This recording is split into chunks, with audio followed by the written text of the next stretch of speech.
বাংলাদেশ থেকে 4 জন প্রতারণা চক্রের প্রতারককে গ্রেফতার করল রানাঘাট সাইবার ক্রাইম পুলিশ।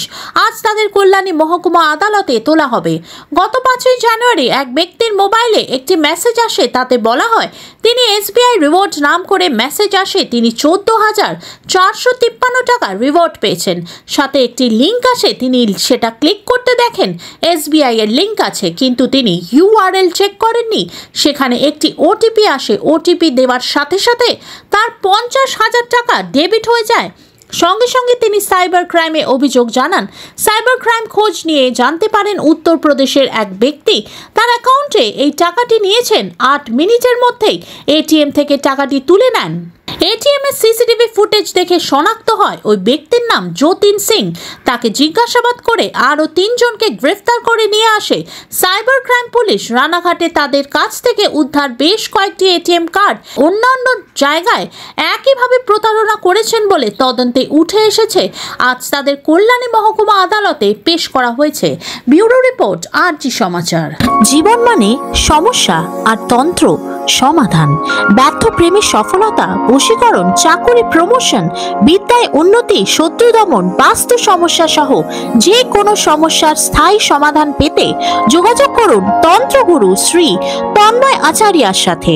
আজই যোগাযোগ করুন 9733589644 অথবা 9851220977 নম্বরে। আমরা একটা কমপ্লেন পাই যে 5 তারিখ রাত্রে আমাদের কমপ্লেনেন্টের কাছে একটা মেসেজ আসে। সেই মেসেজে তাকে বলা হয় যে তিনি একটা বাল্ক মেসেজ এসেছিল যে তিনি একটা রিওয়ার্ড পেয়েছেন এসবিআই রিওয়ার্ড থেকে। তার কাছে এসবিআই রিওয়ার্ডের নাম করে মেসেজ এসেছিল যে 14,453 টাকা আপনি রিওয়ার্ড পেয়েছেন। তো তার সাথে তাকে একটা লিঙ্ক দেওয়া হয় সেই মেসেজের মাধ্যমে।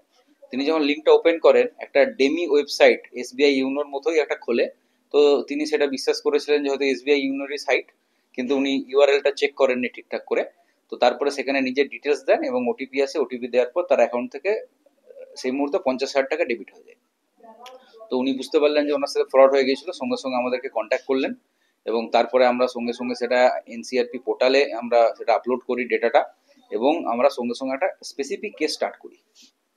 তারপরে আমরা দেখি যে এসবিআই ওনার এসবিআই এর অ্যাকাউন্ট থেকে ওটা একটা ডিবিএস ব্যাংকের অ্যাকাউন্টে গেছে লখনৌ ব্রাঞ্চে। আমরা ব্যাংক থেকে ডিটেলস নিই এবং কার অ্যাকাউন্টে গেছে সেটা আমরা আইডেন্টিফাই করি এবং আমরা দেখি যে তার স্টেটমেন্টে যে 8 মিনিটের মধ্যে সেই টাকাটা এটিএম থেকে উইথড্র হয়ে যায়। তো 8 মিনিটের মধ্যে উইথড্র হয়ে গিয়েছিল এবং আমরা সেই এটিএম এর সিসিটিভি ফুটেজটা নিয়েছিলাম।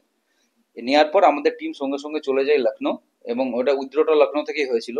তো আমাদের আইও আছে এসআই শুভম হালদার এবং তার সাথে এএসআই বিমলেন্দু, এনারা যান এবং প্রথমে অ্যারেস্ট করেন যতীন সিংকে, যার অ্যাকাউন্ট, এবং জিজ্ঞাসাবাদ করে এবং তার সাথে সিসিটিভি ফুটেজটা ম্যাচ করে আরো 3 জনকে অ্যারেস্ট করা হয়। আদর্শ সিং, আরিয়ান সিং, হর্ষ সিং।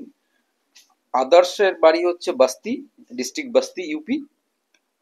আরিয়ান সিং এর বাড়ি দেউরিয়া, ডিস্ট্রিক্ট দেউরিয়া, উত্তরপ্রদেশ। আর হর্ষ সিং এর বাড়ি বস্তি, ইউপি। তো এদেরকে আমরা অ্যারেস্ট করে নিয়ে আসে, আজকে কোর্টে প্রোডাকশন হবে। আর আমরা তাদের কাছ থেকে হিউজ অ্যামাউন্ট, মানে তাদের যে ট্রানজাকশন সেই অ্যাকাউন্টের আমরা কিছু ডিটেলস নিয়েছিলাম। তো তাদের হিউজ মানি ট্রানজাক্ট হয়েছে। তো আমরা আদার সাইবার ক্রাইম পিএস এবং উইংদেরকে এই ডেটাটা আমরা শেয়ার করে দেবো যে এই অ্যাকাউন্টে এরা এই ধরনের ক্রাইম করেছে। যদি তাদের কিছু থাকে তারা এটা দেখতে পারবে। তো আমরা অনেক এটিএম কার্ড আর পাসবই আমরা সিজ করেছি, তার সাথে 2টি ল্যাপটপ এবং 4টে মোবাইল ফোন। কতজন অ্যারেস্ট হয়েছে? টোটাল 4 জন অ্যারেস্ট হয়েছে। আনুমানিক বয়স কিরকম হবে যাদের? আদর্শ সিং, আরিয়ান সিং এর বয়স এই 19+, হর্ষ সিং এর বয়স আর 18+, আর যতীন সিং এর বয়স 22। এদের বাড়ি কোথায়? ইউপি। অভিযোগ পাওয়ার কতদিনের মধ্যে অ্যারেস্ট হয়েছে? এরা অ্যারেস্ট হয়েছে আমাদের প্রথম হচ্ছে যতীন সিং অ্যারেস্ট হয়েছে আজকে ধরুন 8 দিনের মধ্যে সবাই অ্যারেস্ট হয়ে গেছে আমাদের ইয়ে পাওয়ার। যা অভিযোগ করেছিল তার বাড়ি কোথায়? অভিযোগ যিনি করেছিলেন তার বাড়ি আমাদের কল্যাণীতে। তার নাম পরিচয় না, ওটা এখন আমরা বলছি না। কত টাকা ফ্রড হয়েছে? তার 50,000 টাকা ফ্রড হয়েছে। টাকাটা কি রিকভারি হয়েছে? টাকাটা রিকভারির প্রসেসে আছে, হয়ে যাবে।